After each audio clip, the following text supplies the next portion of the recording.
I'm Desmond Shaw. This week on Look at This, we're celebrating Hollywood, the entertainment capital of the world, a huge driver of our local economy, and a beacon of opportunity that brought so many people to Los Angeles. It helped make us the second biggest city in the country. And I figured we've got to start with the most recognizable feature in Los Angeles, right? Those 9 big letters near the top of Mount Lee. It is the most famous sign in Southern California, perhaps the most famous sign in the world. Of course, we're talking about the Hollywood sign. You knew we would eventually. We all know the story, how it was built in 1923 when it originally said Hollywood Land to promote a new real estate development in the Hollywood Hills just below the sign here at the bottom of Mount Lee. But did you know that it was also illuminated with more than 4,000 light bulbs at one point, and it would flash Hollywood Land up through the 1940s until the sign really began to fall apart, and the Hollywood Chamber of Commerce, who manages the sign, went into an agreement with the city parks department, and the city said that they would help to maintain and rebuild the sign with the stipulation that they wanted the word land removed because they wanted the sign to reflect the greater district of Hollywood and not the residential development. And then the city also said, well, you can keep the lighting up, but Chamber of Commerce, you're going to have to pay for any of the lighting costs, and they didn't want to do that, so they took those 4,000 light bulbs out. It's been rebuilt several times. There was a big campaign in the 1970s with some big names like Alice Cooper, Hugh Hefner, Gene Autry to help rebuild it into a much more enduring structure here made out of steel with a concrete base. 45-foot tall letters, 31 to 35 foot wide each letter. One of the most enduring symbols of the entertainment industry and a favorite place to get a picture for social media, the Hollywood sign here atop Hollywood. Next up, we head west down Hollywood Boulevard to the epicenter of the entertainment district and get a bird's eye view of a majestic and storied Hollywood Hotel. It is the oldest continuously operating hotel in Los Angeles, celebrating 95 years this year. It is the Roosevelt Hotel at the corner of Hollywood and Orange, 12 stories tall and named after President Theodore Roosevelt. An impeccable Hollywood pedigree with this hotel. For starters, down here in the pool area, which itself is very famous, Marilyn Monroe lived in a suite here for 2 years earlier on in her career, and it is named the Marilyn Suite after her. And high atop the building, the 3,200 square foot penthouse is named the Gable and Lombard Penthouse, according to LAist.com. That's because Clark Gable and Carol Lombard had a storied love affair in that suite in the 1930s. But Prince also stayed there in the 2000s when he had a series of concerts at the Hotel Roosevelt in the Blossom Ballroom. He had the penthouse completely redecorated for him when he was staying there with shag carpet and Andy Warhol style paintings. But you had Charlie Chaplin stayed here many times. Shirley Temple reportedly learned how to tap dance at the hotel. Brad Pitt, Angelina Jolie, from all across all eras of Hollywood. A lot of celebrities have frequented this hotel, and I gotta give a shout out to the restaurant down here on the ground floor. 25 degrees, makes an amazing burger. So a great place to eat in Hollywood, or just come and soak in that amazing vintage Hollywood energy. Oh, if those walls could talk, I'm sure there's no other hotel in the world that has more celebrity stories than the Roosevelt. You know, it'd also be a pretty cool place to do a staycation in LA, and I'm not kidding about 25 degrees. I think it was the first place I ever had sweet potato fries. I've been hooked ever since. Still some of the best around. Next, we'll go right across the boulevard to one of the oldest and most ornate movie theaters in the world, and arguably the most famous.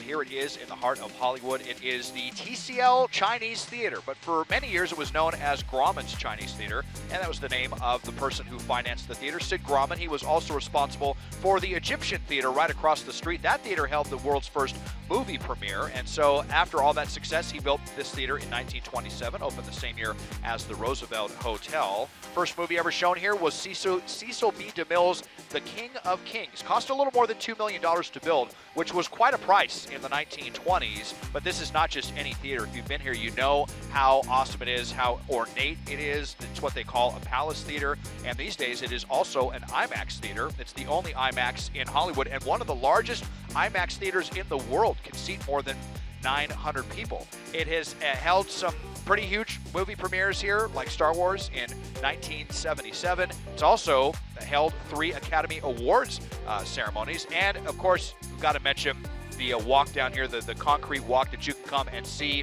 all of the handprints and footprints and signatures of some of the most famous celebrities from every era in Hollywood. So many recognizable names that you can come and see up close. And very cool, too, that it's just outside the very close to the Walk of Fame right out here on Hollywood Boulevard. If you are a film aficionado, it is hard to do better than the Chinese Theater here in Hollywood. Okay, so confession time. I've actually never been to the Chinese Theater. I've walked around it, of course, and I think I was going to go there one time when I was a broke college student. I think it was too expensive. It's definitely not cheap. Ended up seeing a movie somewhere else. It's definitely on my to-do list. Hope I didn't lose too much LA credibility by that admission. But it's definitely on my list, and it looks really incredible if you've seen pictures from the inside. Now to the opposite side of the Hollywood Walk of Fame, and you know, LA does a lot more than just movies. Let's check out this building that's very unique and serves as the West Coast headquarters for a major music label. It is yet another very famous Hollywood building, very recognizable from the 101 freeway here on Vine. It is the Capitol Records building. Built in 1956, and did you know that this 13-story building was apparently the world's first circular office building? And we look at the design, and a lot of folks say that it looks like a big stack of records with a gigantic spindle on top, like it's a record player. But that was apparently just a coincidence. That was not commissioned by Capitol Records or anything like that. It just kind of ended up working out. This is also the home of the Capitol Studios, where so many of the most famous recording artists in the world have recorded. Frank Sinatra, Nat King Cole, the Beach Boys. And according to DiscoverLA.com, those famous echo chambers that are 30 feet underground can produce a reverb of up to 5 seconds. And most famously, you can hear that on the Beach Boys' Good Vibrations. Out here, this section of the Hollywood Walk of Fame that extends in front of the Capitol Records building, these are a lot of the most famous musicians of all times. All 4 of the Beatles have stars out here. One of my favorite bands of all time, Duran Duran. They have their star right in front of Capitol Records. Seeing them at the Hollywood Bowl this summer, cannot wait for that. You can't go inside Capitol Records, the building. It's not open to the public, but of course you can walk up to it, admire the really cool, unique architecture, and of course you're surrounded by the stars of very famous musicians out here on Vine, just south of the 101 freeway. So when I was researching Capitol Records, I was reading an article in the Wall Street Journal, and it said that Capitol Records actually wanted a plain old rectangular building, but it was actually the lender for the building who liked the circular design because they thought it would be unique, it would draw a lot of attention, and it would be easier to lease out the space, maybe in the event that Capitol Records ever left. But obviously they didn't, and it all worked out in the end. And another really cool little fact, there's a red light at the top of that spindle, and most of the year it blinks in Morse code Hollywood, and during the holiday season, it blinks out Merry Christmas. And I thought it would be apropos to end the week at the final destination of many a Hollywood star, a huge plot of land with a surprisingly checkered past that's been transformed into a destination beloved by tourists as well as locals. It is not only one of the oldest cemeteries in Los Angeles, it is the final resting place of more Hollywood luminaries than anywhere on the planet. It's Hollywood Forever Cemetery on Santa Monica Boulevard. Founded as Hollywood Cemetery in 1899, used to be 100 acres in size, but has since been cut almost in half.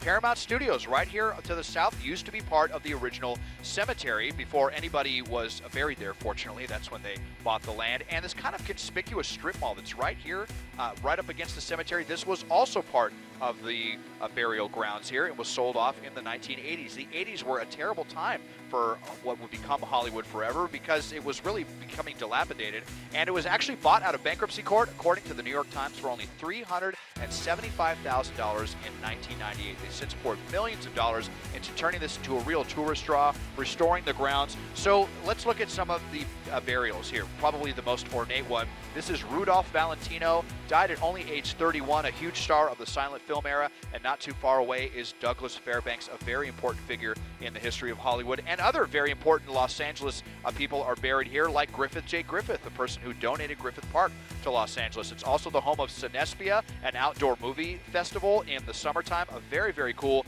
experience. There's a lot to come and check out here.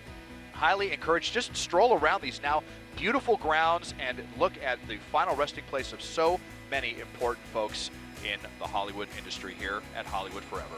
Highly recommend you do some further reading on the many weird scandals involving Hollywood Forever Cemetery. It's just bonkers. And if you're interested in Cinespia, well, you better start looking now because it's been known to book up very quickly, and no doubt it's going to be one of the hottest tickets this summer in Los Angeles.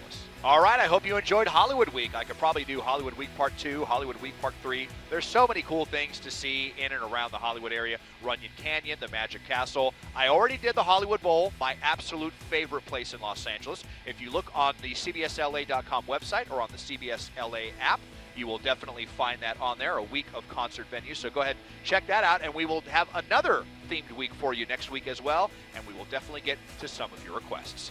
Taking a look at this from Sky 2, I'm Desmond Shaw.